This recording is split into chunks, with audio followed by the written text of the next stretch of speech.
Sony has just recently announced the brand new 300mm G Master f2.8, and it's a beautiful fall day, so we thought we would test it out with some bird photography. In this video, we'll talk about the highlights of this lens, we'll see how it performs out in the field, then we'll also throw on some teleconverters to see how it performs with those. So let's get started.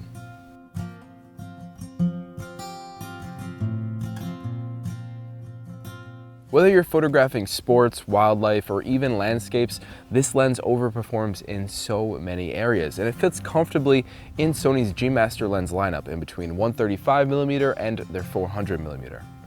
At f2.8, its 11-blade aperture produces incredible bokeh. It has fast autofocus, built-in optical steady shot, sharpness across the corners, and coming in at only 1,470 grams, this 300mm lens is the lightest in its class.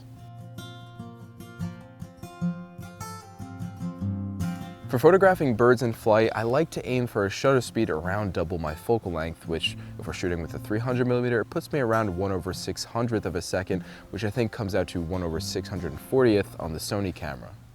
Overall, this will prevent too much motion blur from getting into your final image.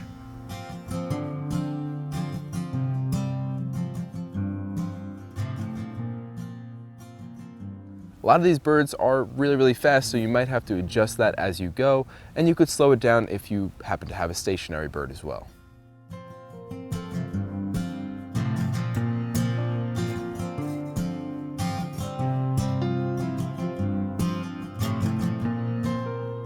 I'm shooting on the Sony A7R5, and I really like to take advantage of the bird eye autofocus, and you can see just how well it tracks all of these animals so well, but especially this great blue heron from this morning.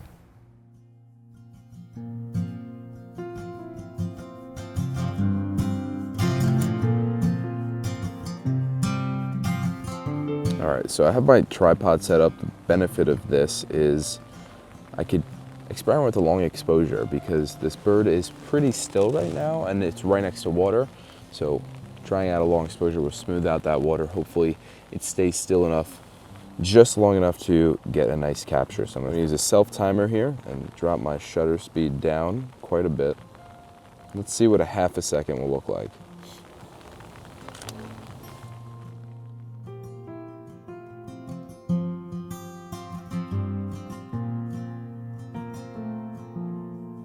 When photographing birds and wildlife in general, I like using auto ISO. That's because I get to set my shutter speed and my aperture and not have to worry about that third setting because it will set itself and adjust over time. And I can set my maximum ISO so that it doesn't go too high, but I'm not afraid of using higher ISO ranges with these cameras because they've become so capable at handling those ISOs.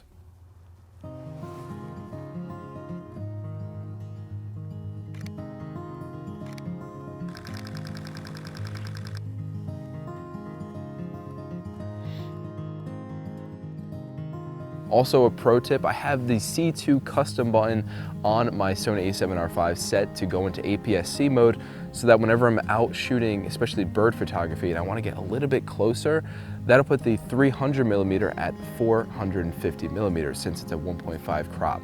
So I like doing that to be able to frame while out in the field. It do lose some resolution, but this is a very high resolution camera as it is, so it can definitely handle it. Don't move, bird. Pretty tiny bird in the trees right here. So tiny that I want to get a little bit closer, 1.5 times closer to be exact. So I'm using my C2 button to crop in just slightly. Even cropped in at 1.5. Still really detailed and plenty of megapixels. Speaking of cropping in a bit, I've also got the Sony E-mount 2x teleconverter that I want to try on this lens. 2x, that'll bring us to around 600mm. We do lose 2 stops of light, but I'm sure that this lens can handle it. So let's see how it performs.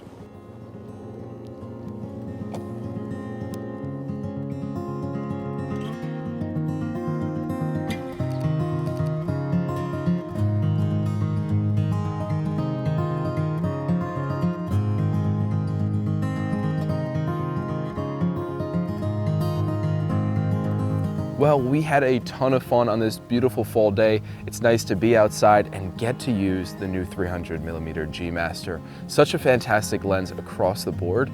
If you have any questions about this lens, let us know in the comments below. We would love to see it. And let us know, what would you photograph with the new 300mm G Master? We would also love to see that. My name is Matt, and thanks for watching.